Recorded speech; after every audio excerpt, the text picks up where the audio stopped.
할아버지 고 양춘식 목사, 아버지 고 양영주 목사, 작은아버지 양채 목사를 따라 3대째 목회를 이어가는 양재로 목사입니다. 화면 아래 구독하기를 눌러주시면 대단히 감사하겠습니다. 제가 굉장히 그 좋은 기사를 하나 봤어요.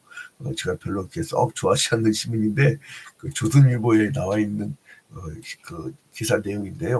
김명진 기자라는 사람이 박탄핵 갈등 비용 1740조라는 전문가들 개헌 비용은 더 막대할 것이라는 기사 내용이에요.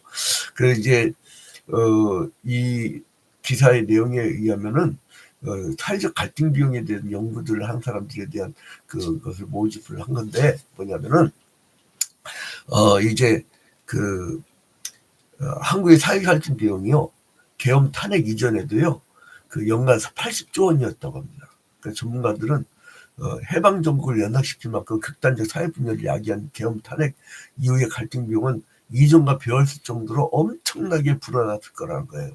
그래서 그 지난해 4월 당국대 분쟁 해결 연구센터가 국무조정실의 의뢰로 연구에 공개한 사회적 갈등으로 인한 경제적 비용 분석 연구에 따르면 1990년부터 2022년까지 발생한 갈등 비용은 약 2,628조 조입니다. 조. 200억 원 수준이라고 합니다. 근데 이제 이 당국대 연구팀이 이 갈등에서 이 박근혜 전 대통령 탄핵 때 엄청나게 갈등이 심했잖아요. 그래서 2017년도에는 1740조 6천억 원 그 갈등 비용이 발생했다고 합니다. 이거는 뭐냐면 그 당시에 실질 국내 총생산 GDP죠. 약 85%에 달하는 수치였다는 거예요. 이 연구센터의 갈등 비용을 집회등 갈등 참여자 수의 일일 법정 근로시간 8시간 나누니까 2024년 최저 시급 9,860원을 가지고 이 곱하는 식으로 따져서 1,740조 6천억 원. 근데 이게 이제 제가 옛날에 읽었던 책인데 현대 사회 사상의 궤적이라는 이 책에서는요, 아무리 문명이 발달하고 아무리 과학 기술이 발달하더라도 사람 간의 사이가 안 좋으면요, 그 사회는 망한다고 합니다. 그러니까 뭐냐면 여러분 북유럽 같은 기독교 국가들이 왜 잘 사는 줄 아세요? 협의를 해. 거기는 좌파고 우파 없습니까? 근데 협의를 해. 그리고 상대를 인정을 해. 여러분 이제 우리 좀 되돌아봅시다. 우리 후손들에서 잘 먹고 잘 삽시다. 이제 갈등 끝. 자, 이제 우리가 이런 조짐들이 보이고요. 참 이게 뭐냐면 여러분 지금 현재 막 그러잖아요. 애들이 말 안 듣고 애들이 문제를 일으키면 이게 누굴 닮아라 그러잖아요. 누구 닮았지 닮았지. 지가 한 짓을 보고 배웠지. 응?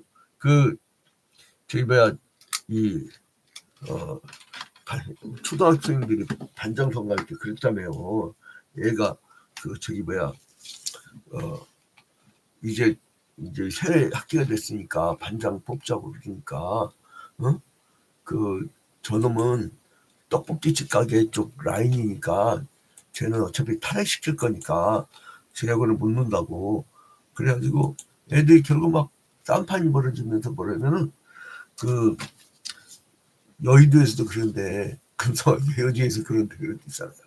참 우리가 참 큰 심각합니다. 그런데 아무튼 이러한 사회적 갈등이요 지금 오늘날의 문제도 많이 아니에요. 근데 이게 갈등이 어디서 생기느냐? 이게 하나님의 하나님과 이 죄인 여기서의 갈등. 그러니까 인간이 언제부터 하나님과의 갈등이 되죠? 죄가 있을 때 죄가 없다면 이런 갈등이 일어났겠어요? 근데 인간들은요 원죄를 갖고 태어나기 때문에 인간들은 완벽할 수가 없어요. 그래서 맨날 싸웁니다. 맨날 싸움. 그런데 하나님이 통치하시면요 영이시기 때문에 보이질 않아. 그리고 말씀으로만 말씀하셔. 원칙이 있어. 그럼 그 말씀만 순종하면 돼. 그래서 말씀이 지배하는 교회는요 온전하고 말씀이 지배하는 가정은요 평안하고요. 말씀이 지배하는 그런 사회는요 아주 안정됩니다. 여러분 북유럽 사회 보라니까요. 기독교 국가들 보면은 제가 이제 북유럽 얘기했더니 목사님도 자기한테 왜요? 그랬더니 거기가 사회민주주의 국가인데 그 사회주의 국가 아우 바보들 아냐. 저기 뭐야 그 철학 사상사 공부도 안 했나? 어? 소비에트가 제일 싫어한 게 북유럽이었어요, 여러분. 참에. 아유, 색깔로 막 메카시즘 빠져가지고 대한민국 그래서 안 돼. 발전이 없어요. 이제 잘 살만하면 이제 또 갈등이 이렇게 또 망하지. 어마어마한 비용. 조선일보 또 한 대 볼만도 해요. 미가서 4장과 5장을 보니까 이 메시아의 도래와 그 사역에 예언으로 구성되었었잖아요. 이전에 미가서 4장 5장에 메시아가 그러니까 니들은 망할 것인데 근데 이때가 언제예요? 미가 선지자가 예언할 때가 738년부터 698년이니까 그 북이스라엘이 언제 망해요? 북이스라엘이 기원전 722년경이잖아요. 그죠? 그러니까 그 북이스라엘 이미 망했고, 그러니까 망하기 전, 망한 후, 그러니까 미가 선지자는 북이스라엘 망한 거 봤어요. 그 다음에 기원전 586년에 남유다가 망하는데 남유다가 망하는 것까지 예언을 해. 그리고 나서 이 사람이 뭐를 얘기하냐? 니들 망하지만 그러나 메시아의 나라가 도래할 것이다. 그렇게 얘기를 합니다.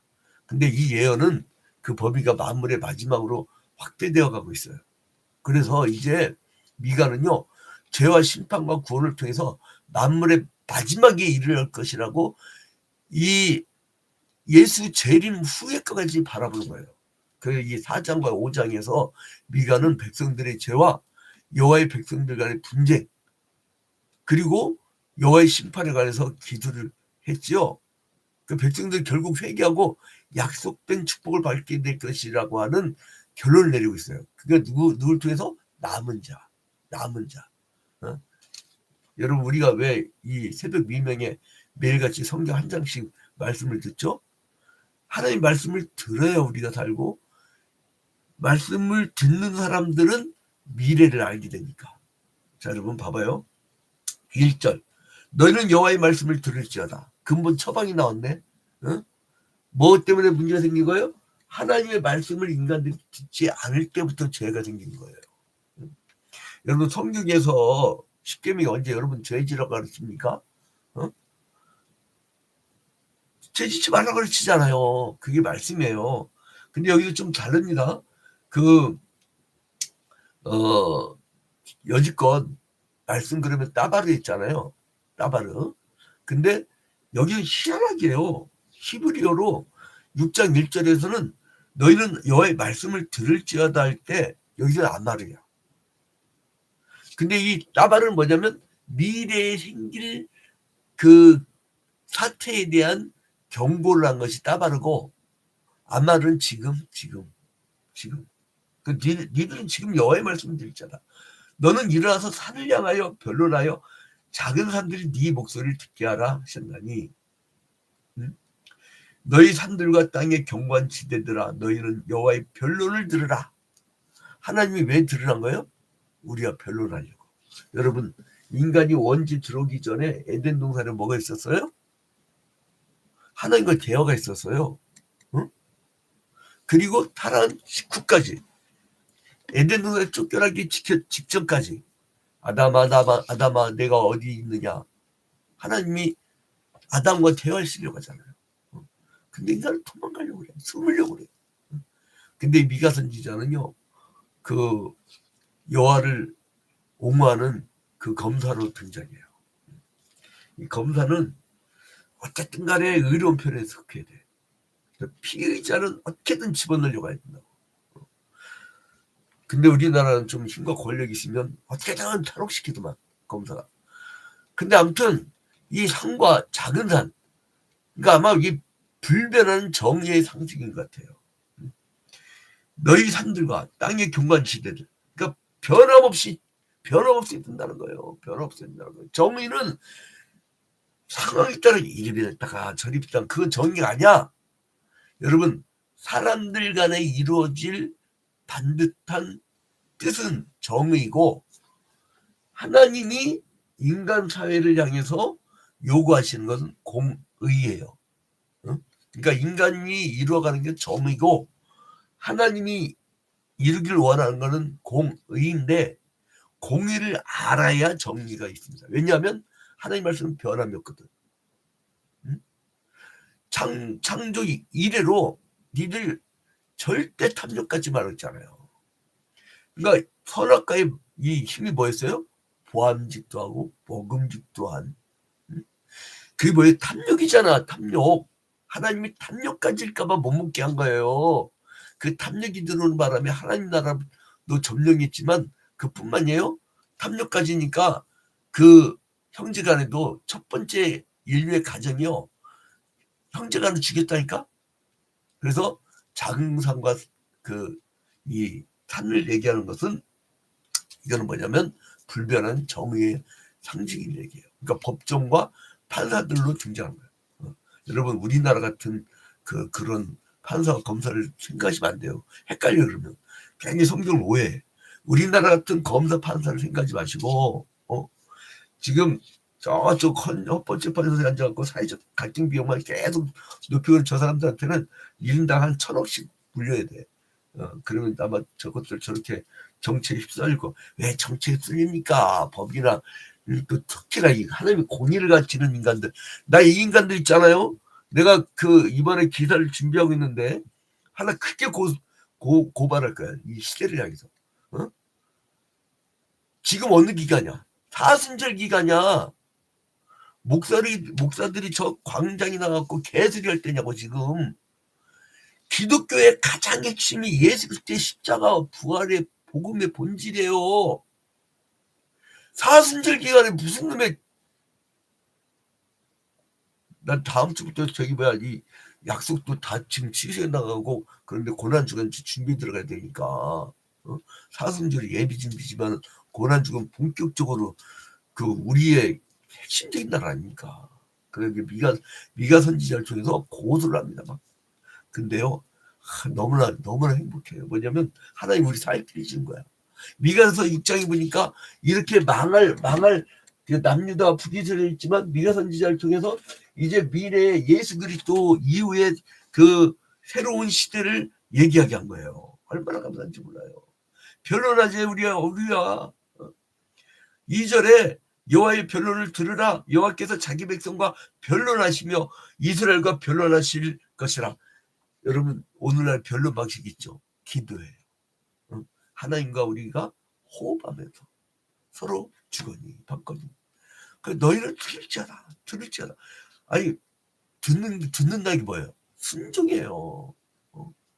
이건 법정의 개정 토론이에요. 들으라. 그러니까 여러분 오늘날 우리나라 이 법정은 판사가 나오면 이렇게 쓱 일어나잖아요. 그리고 지 주장을 하잖아요. 근데 이 고대 이스라엘 타락하기 전에 이스라엘에 멸망당하기 전에 이스라엘의 신정 정치의 이스라엘의 특징 뭐냐면 법정 개정 선언은 듣는 거예요. 여호와께서 자신의 말에 귀를 기울일 것을 요구하는 것을 제사장도 선지자도 그렇게 했었다는 거예요. 여기서 보니까 이 변론이라는 것은 또 뭐냐면요. 좀 쟁변하는 개념이에요. 여기서 들으라고 해놓고 좀 심각한 게 뭐냐면 주님께서 이게 좀 컨텐츠 그러니까 좀 뭔가 쟁변하려고 하는 법정에서 이제 아무래도 이 변호도 하고 그러다 보면 이제 좀 이렇게 사람들이 이게 자기를 숨기려고 하나님을 밝히려고 그러잖아요.